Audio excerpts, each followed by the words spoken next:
Bom dia, boa tarde, boa noite.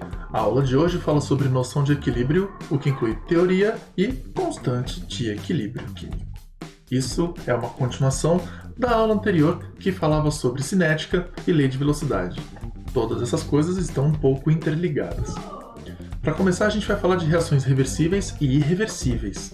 Reação irreversível ou não revertível são as reações que ocorrem em um único sentido. Como exemplo, as reações de combustão, que está exemplificada aqui. Bom, no caso de reações reversíveis ou revertíveis, são as reações que ocorrem em dois sentidos. Como exemplo, síntese de amônia. A síntese de amônia, que está aqui representada, possui esta seta dupla aqui, que é a característica das reações reversíveis. Tudo bem? Bom, nessa seta dupla, a gente costuma representar dessa forma aqui. Apontando para a direita, né, ou para o sentido dos produtos, temos a reação direta, e apontando para a esquerda, ou no sentido dos reagentes, a reação inversa. Tudo bem? Se vocês notarem, aqui na reação que não é reversível, né, que é irreversível ou não revertível, temos uma seta que aponta apenas para um único lado, tudo bem? Então, de cara, já dá para perceber quais são as reações reversíveis e irreversíveis. Reações irreversíveis, seta apontando apenas para um lado. Reações reversíveis, aquelas que têm seta dupla, apontando para os dois lados. Tudo bem? Bom, pensando nas reações reversíveis ou revertíveis, o que a gente tem aqui? Por exemplo, está aqui a nossa reação reversível, né? O produto pode se transformar em reagente, o reagente pode se transformar em produto. Aqui a gente tem uma reação contínua. Essa transformação de produto em reagente e de reagente em produto acontece o tempo todo. É uma reação dinâmica. A gente tem aqui um gráfico que mostra, por exemplo, as variações das concentrações de nitrogênio, de hidrogênio, né? São reagentes, então eles estão sendo consumidos, a concentração deles diminui com o tempo, e aqui o produto, cuja concentração aumenta com o tempo. Bom, então, reações em que os reagentes não são completamente consumidos é uma característica das reações reversíveis, né? Se vocês repararem aqui, nenhum dos reagentes chega a zero, né? Eles chegam em um ponto em que eles permanecem com a concentração constante. O equilíbrio químico ocorre quando a velocidade da reação direta é igual à velocidade da reação inversa. Então, quando a reação de formação do produto é igual à velocidade de formação dos reagentes, né? Quando essas duas velocidades se igualam, temos aí o equilíbrio químico. Então aqui a gente tem nesse gráfico também representando essas velocidades, né? Aqui a velocidade da reação direta começa a decair com o tempo, a velocidade da reação inversa que começa a aumentar com o tempo. Bom, aqui a gente tem o ponto em que essas velocidades se igualam, então a partir deste ponto aqui em que as curvas se encontram, a gente tem estabelecido o equilíbrio químico. A gente também pode dizer que o equilíbrio ocorre quando a concentração de todos os reagentes e produtos passa a ser constante, como o que acontece aqui a partir desse instante determinado por T. A partir desse instante, todas as concentrações, seja de reagentes ou de produtos, passa a ser constante com o tempo. Tudo bem? Então, a partir deste instante, chamado de T, temos o equilíbrio químico. E aí aparece a constante de equilíbrio químico, que é uma forma de quantificar a formação de produto, né? Constante de equilíbrio químico, que a gente chama de Kc, a gente pode determinar desse jeito aqui. Kc é a concentração dos produtos dividido pela concentração dos reagentes. Vamos esmiuçar como é que acontece, né, o cálculo deste Kc. Então, constante de equilíbrio, está aqui, né, produto dividido por reagente. A gente pode dizer assim: se este Kc, né, se esta constante for menor do que 1, há mais reagentes do que produtos, né? Se este número for maior do que este aqui de cima, né, se o número de baixo é maior do que o número de cima, temos aqui mais reagentes do que produtos. Então, a reação ela está deslocada para a esquerda, ou seja, a gente chegou aqui no equilíbrio E no equilíbrio temos mais reagentes do que produtos, né? Inclusive é o que acontece neste gráfico aqui. A concentração dos reagentes é maior que a dos produtos. Se Kc, né, se a constante de equilíbrio for maior do que 1, há mais produtos do que reagentes. E nesse caso a reação está deslocada para a direita. Tudo bem? Bom, esmiuçando um pouquinho mais essa constante do equilíbrio, como é que a gente consegue calculá-la? É assim. Então tá aqui o nosso produto, né, concentração do produto, que está entre colchetes aqui, né? Esses colchetes indicam concentração molar, elevado ao quadrado, que é o coeficiente estequiométrico da amônia nesse caso aqui. No caso dos produtos, vai haver um produto entre eles. Um erro muito comum é colocar um sinal de mais aqui. Colocou um sinal de mais, errou tudo, tá? Não pode colocar sinal de mais aqui. Aqui é vezes. O pessoal se confunde com o sinal de mais porque ele aparece na reação. O mais pode aparecer aqui, mas não aqui. Tudo bem? Então aqui, no denominador, tem que aparecer um sinal de vezes. Então aqui, concentração de N2 elevado a 1, que é o coeficiente estequiométrico dele. Aqui H2 elevado a 3, que é o coeficiente estequiométrico dele. Tudo bem? Se aqui fosse 5, aqui seria 5. Se aqui fosse 4, aqui seria 4. Tudo bem? Bom, pensando nas unidades, então a gente tem aqui todas as concentrações em mol por litro. Então, mol por litro quadrado, mol por litro ao cubo. Fazendo a multiplicação aqui embaixo, a gente teria mol por litro elevado a quarta, mol por litro aqui elevado a 2. Cancelando esses expoentes, ficamos com mol por litro 1 sobre mol por litro ao quadrado, que a gente pode acabar expressando inclusive desse jeito aqui.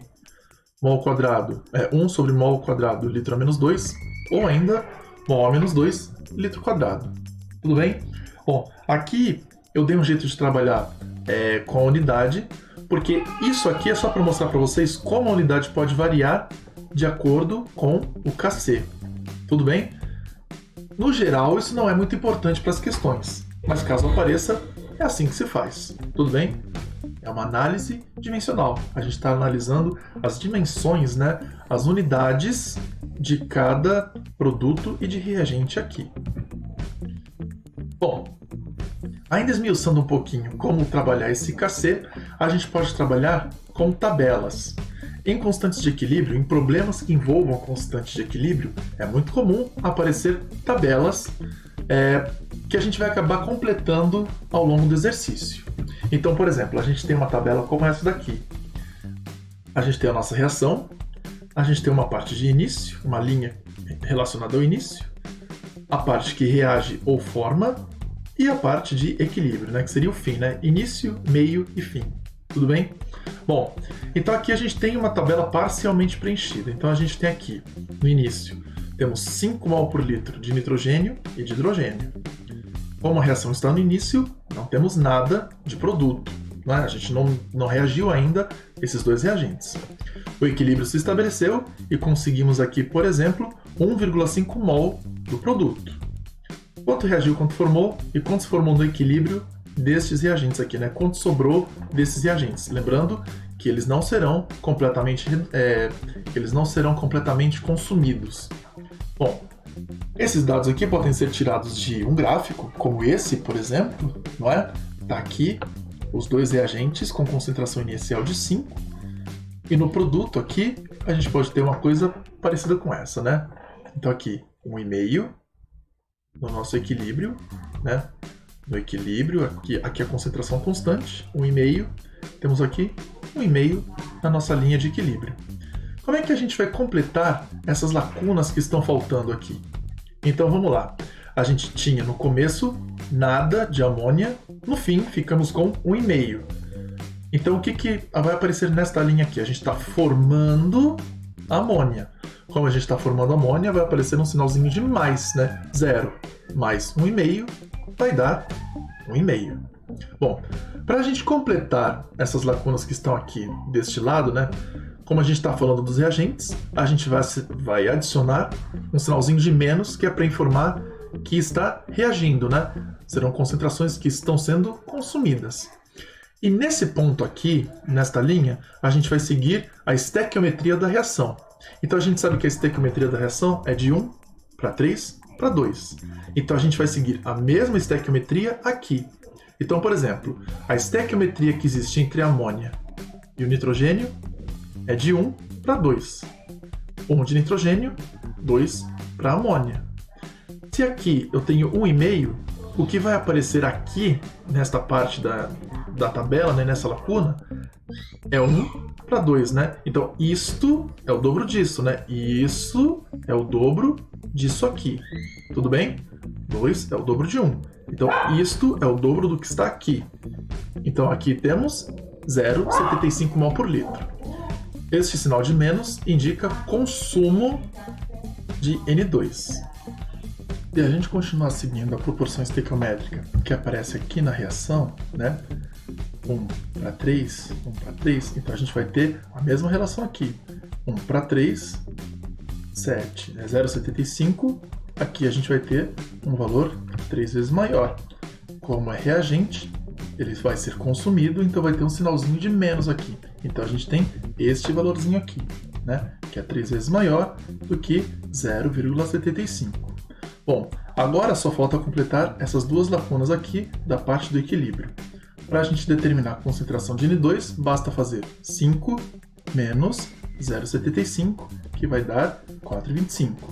Para a gente achar a parte de hidrogênio, basta fazer 5 menos 2,25, o que vai dar 2,75. Muito bem, agora a gente completou a nossa tabela.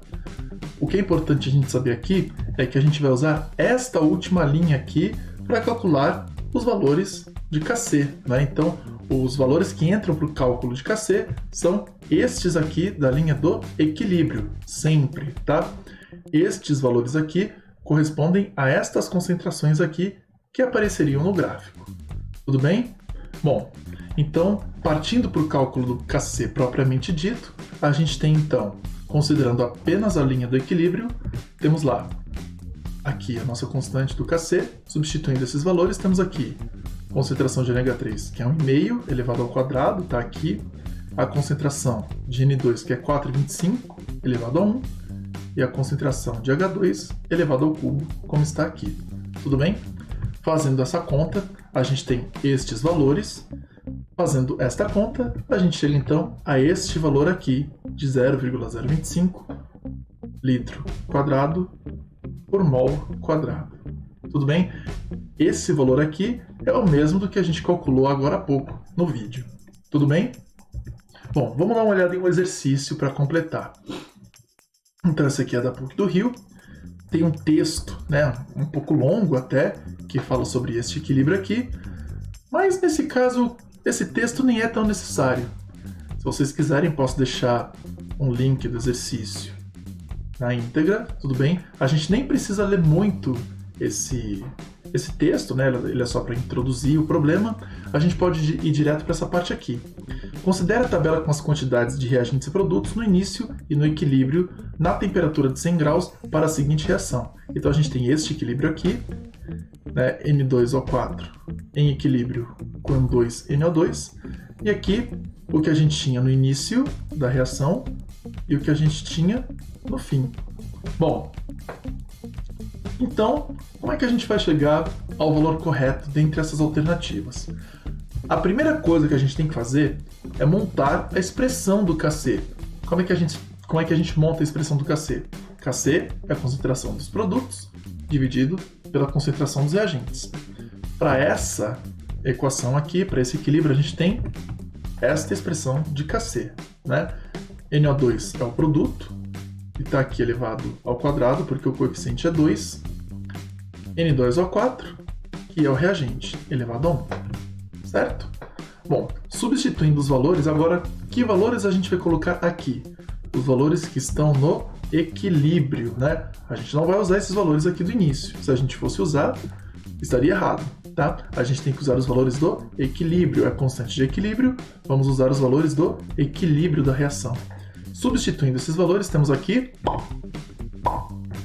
então, 0,09 ao quadrado dividido por 0,03, né? 0,09 ao quadrado, que é a concentração de NO2, dividido por 0,03.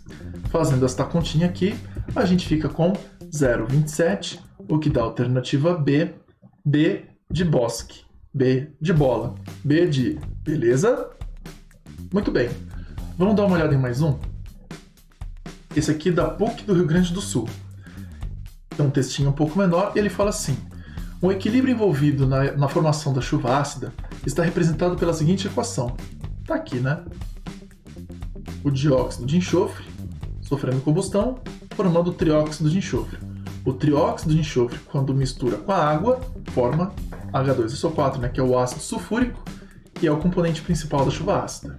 Bom, aí o problema continua. Em um recipiente de 1 litro, foram misturados 6 mols de dióxido de enxofre e 5 mols de oxigênio. Depois de algum tempo, o sistema atingiu o equilíbrio. O número de mols de trióxido de enxofre foi medido foi 4, né? Então, o número de mols de trióxido de enxofre medido foi 4. Complete a tabela abaixo no item A e B calcule a constante de equilíbrio. Então, essa aqui é uma questão dissertativa. Como é que a gente faz, então? Bom, vamos ver o que o problema está dando para a gente de dados. Ele está dando aqui 6 mols de dióxido de enxofre no início, né? Isso aqui não é concentração. Isso aqui é número de mols.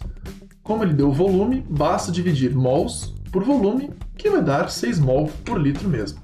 Ele deu também, aqui, né? Então vamos colocar na nossa tabelinha, 6 mols por litro. Ele deu também a quantidade de oxigênio, 5 mols em 1 litro, né? Então 5 mols por litro, que a gente pode colocar na nossa tabelinha também, como no início. Bom, lembrando que no início da reação a gente ainda não tem nada, a gente não reagiu essas duas substâncias para formar o produto, né? Então por isso que a gente não tem nada aqui como produto, tudo bem? E ele dá para a gente também que no equilíbrio, né, ele fala assim, ó, o sistema atingiu o equilíbrio, e no equilíbrio o número de mols do trióxido de enxofre foi 4. 4 o quê? 4 mols, que estão presentes em 1 litro. Então aqui, nessa partezinha do trióxido de enxofre, né, trióxido de enxofre, no equilíbrio, a gente vai colocar 4 mols por litro. Tudo bem? Bom, como é que a gente vai completar essa tabela aqui? Tá mais fácil começar pelo SO3. No começo não tínhamos nada, vamos para 4 mols por litro. Bom, de 0 para 4, aqui a gente está formando, não é? É produto. A gente está formando o produto. Vai aparecer um sinalzinho positivo aqui, de 4 mols por litro, né? Não tinha nada. No final fiquei com 4, então foi porque aqui eu ganhei 4 mols, né? Formei 4 mols por litro. Para a gente completar as outras lacunas, a gente vai seguir a estequiometria da reação. Aqui temos 2 mols de SO2 para 2 mols de SO3. Então, o que a gente tem aqui, também temos aqui. Então, se eu tenho 4 aqui, aqui eu também vou ter 4 mols por litro. Só que aqui, com sinal de menos, porque, como é reagente, eu estou consumindo SO2, ele está reagindo, por isso aparece esse sinalzinho de menos. Aqui, o que a gente vai colocar na parte do reage do oxigênio? Bom, temos a relação de 2 para 1, então o que aparece no oxigênio é a metade do que está aqui. Então o que vai aparecer aqui é 2, menos 2 mols por litro. Bom, para a gente conseguir essas duas últimas lacunas, basta somar a primeira linha com a segunda. 6 menos 4 vai dar 2 mols por litro. 5 menos 2, 3 mols por litro. Completamos a tabela. Agora a gente pode ir para o item B. Calcule a constante de equilíbrio para essa reação. Primeira coisa que a gente vai fazer aqui é o quê? Escrever a expressão da constante de equilíbrio, que é a concentração dos produtos dividido pela concentração dos reagentes. Considerando esses produtos e esses reagentes, temos aqui este seguinte KC. SO3 ao quadrado,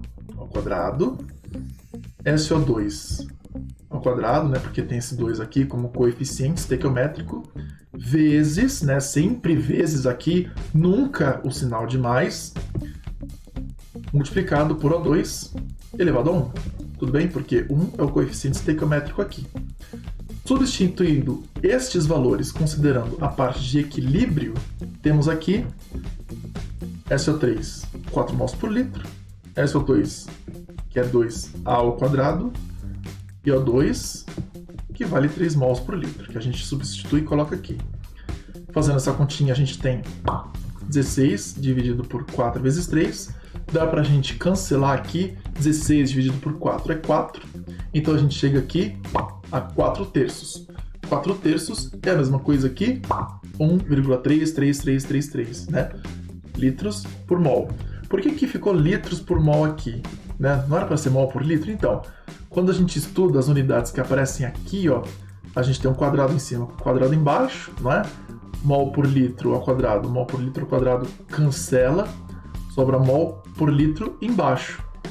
Se a gente inverte, não é? Fica litro por mol, como está aqui. Tudo bem? É isso aí, gente. Bom, para terminar, esse último exercício aqui da Federal do Rio Grande do Sul diz assim: para a reação A se convertendo a 2B, partindo de A puro, o gráfico a seguir representa a variação das concentrações de A e de B em função do tempo.